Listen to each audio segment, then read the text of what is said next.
Hello guys, welcome to my channel. మేము మా దొడ్లో నాటుకున్న సీతాఫలాలు అయితే మళ్ళీ ఎరైతే రెడీగా ఉన్నాయి. చూడండి, ఇది పండుకోవడానికి రెడీగా ఉంది.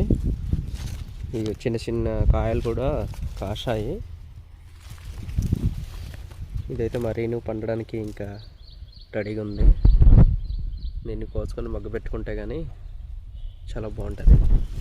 సో మనం కోసుకొని మగ్గ పెట్టడం కన్నా చెట్లో పండేదే చాలా బాగుంటాయి. అలాగే వాటితో పాటు జాంకాయ మొక్కలు కూడా మేము నాటాము.